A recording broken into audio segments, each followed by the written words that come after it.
Hello everyone, today I'm going to make a chicken tapioca biryani, which is a delicious combination of chicken, tapioca and tasty Indian spices.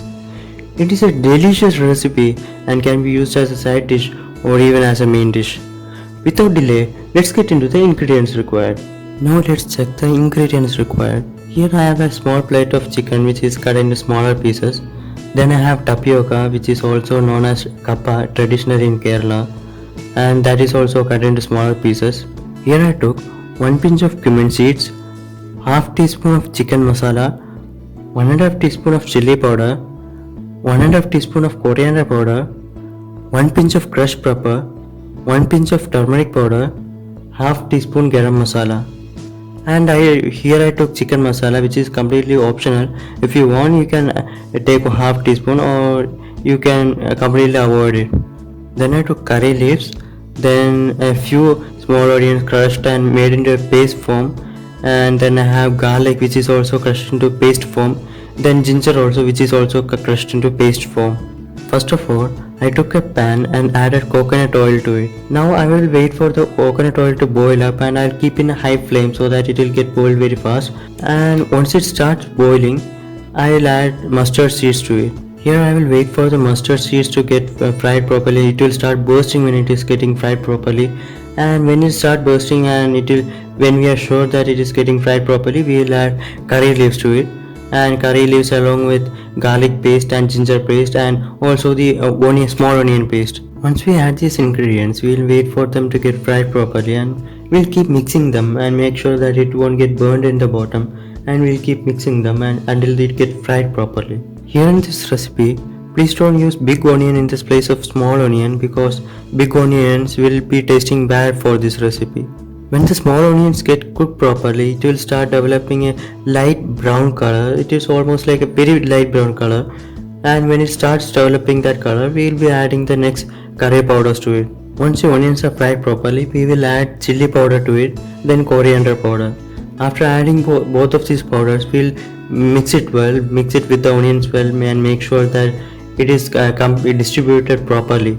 Keep mixing it, otherwise it will get burned in some place and it will get undercooked in some place. Then we will add rest of all the curry powders that we took to it. After adding all the curry powders that we took to it, we'll mix it properly. We'll mix it thoroughly and very well, and we'll make sure that the onions are cooked properly and all the ingredients and everything are combined properly and it is completely distributed properly.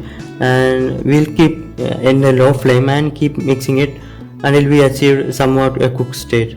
Once it is fried properly, we will add few more curry leaves to it, little bit more. Then we will add small pieces of tomato to it. Now we will keep it in low flame for around 30-40 seconds and make sure that the tomato gets heated up a little bit and the rest of the things get a little bit more fried. Then after that we will add water to it.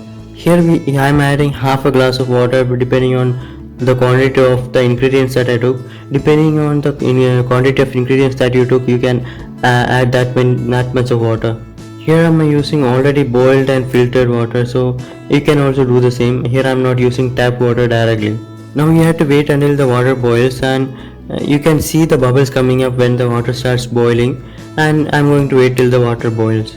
Here I'm adding 1 teaspoon of salt, and you can add salt as much as you want depending on your wish. Once the water starts boiling, we'll add chicken pieces to it. After adding chicken pieces, I will mix it a little bit. Then I will close the container and keep it for cooking, meaning that let it cook in the steam itself. Here I am keeping flame between medium and high. I am not keeping extremely high, but it is somewhat high. Here you can see that the chicken pieces are getting cooked properly and the water is boiling very well. So I'll keep mixing it, and it's important to keep mixing it, otherwise in one side it will be cooked properly and sometimes it will get burnt in the bottom side. So to avoid that, I'll keep mixing it properly every 50 seconds, 60 seconds, 1 minute, and I'll close the container, cook it. Then after 1 minute I'll open it and keep mixing it. Now you can see that the chicken is cooked almost properly, and you can see that I kept in maximum flame so that the water will get boiled very fast and it will cook the chicken very fast. So the chicken is almost cooked properly. Now you can see that my chicken pieces got cooked properly, and Most of the water also boiled off, so a very thick gravy is left behind. So I'll make for 30-40 seconds more before adding the next ingredients. Now it is giving off a very good aroma from the cooked chicken, and the aroma is very nice from the masala and the garam masala and the rest of the ingredients. The smell is very nice, and I'm waiting a little bit more time for it to get cooked properly. I'm not showing here, but you have to cook tapioca separately in a pressure cooker. While cooking tapioca, add a few, maybe like half teaspoon of turmeric powder to it while cooking. It is somewhat easy to do, so that's why I'm not adding here to reduce the time consumed. So cook the tapioca separately in a pressure cooker and keep it aside. You can do it before doing cooking the chicken, or you can start doing after the chicken is complete. That's your wish, and I recommend that you cook the tapioca prior to the cooking of the chicken. Now I turned the flame to very low, and now I'm adding the cooked tapioca to it, and you can see that the tapioca is having that yellow color from the turmeric that I have added during while it was getting cooked. And now I'll mix it very properly, the chicken and the tapioca, and you have to mix it very properly, otherwise it won't be well distributed. Now I can smell a very nice aroma from the tapioca and chicken when I mix it together. The smell is very nice, and the recipe is absolutely very tasty too. After around 40 seconds or so, I'll turn off the flame, and I'll add bit more chicken masala or garam masala if I want. Means that is completely your wish, meaning that if you want more flavor you can add more masala. If you want less flavor, you don't need to add much masala to it. You can use this as a side dish or completely as a main dish.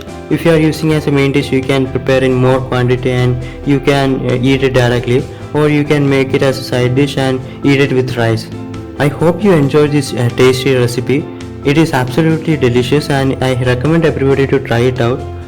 So I hope you liked the video, and if you like the video, please subscribe to my channel and like the video if you really enjoyed watching it.